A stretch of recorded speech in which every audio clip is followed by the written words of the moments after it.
배우 한예슬의 남자친구와 관련된 폭로가 나오면서 해당 내용이 사실일 경우 법적으로 문제가 없는지는 관심을 모으고 있다. 실제 한예슬이 남자친구 류모 씨를 가라오케에서 만났다고 밝힌 뒤 각종 커뮤니티와 SNS 등에서는 그런 업소에서 근무한 것 자체가 법적으로 문제가 있는 것 아니냐는 이야기들이 나오고 있다. 또 일부 유튜브 채널과 매체에서는 류 씨가 했던 일과 그에게 금전적 손실을 입은 피해자가 존재한다는 주장도 제기했다. 실 법무법인 유론 강진석 변호사는 특정인을 지목하며 익명의 피해자가 자신을 드러내지 않고 피해를 주장하는 경우에 대해 허위 사실일 경우와 아닌 경우를 구분해서 생각해야 하는데, 폭로 내용이 사실이라고 해도 사실적시에 의한 명예훼손에 해당한다며, 그러나 폭로 내용이 사실이라면 폭로가 허위 사실일 경우보다는 처벌이 약할 것이라고 말했다. 상황은 한예슬이 자신의 SNS에 남자친구의 사진을 공개한 후 일파만파로 번지고 있다. 유튜브 채널 가로세로 연구소와 인터넷 매체 디스패치는 한예슬의 남자친구가 유흥업소에서 접대부로 일한 적이 있고 금전적 피해를 입은 사람이 존재한다고 주장했다. 특히 유튜버 김용호 씨는 대치동에 사는 유부녀가 30억가량의 금전적 피해를 입었다고 주장했다. 강 변호사는 어떤 일이 있었는지는 자세히 들여다봐야 하겠지만 자발적으로 돈을 주고받은 것만으로는 법적인 처벌이 어렵다라며, 다만 상대 여성이 유부녀라면 두 사람의 관계가 그 남편에게는 불법 행위가 된다고 설명했다.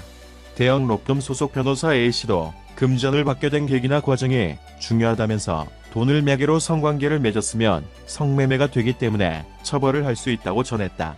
그러나 대가 관계가 아닌 친분에 의해 금전적인 거래가 오갔다고 하면 법적인 처벌을 하기 어렵다고 봤다. A 변호사는 또 연인 관계라고 하더라도 투자를 목적으로 금전을 요구한 뒤 받은 돈을 타용도로 사용했다면 사기죄가 성립된다. 상대가 유부녀로 알려졌는데 그런 상황을 이용해 돈을 요구했다면 공갈죄가 적용될 수도 있다고 설명했다. 법조계에서는 유 씨가 근무한 곳이 유흥업소라고 하더라도 그것만으로 처벌 대상이 되기는 어렵다고 봤다.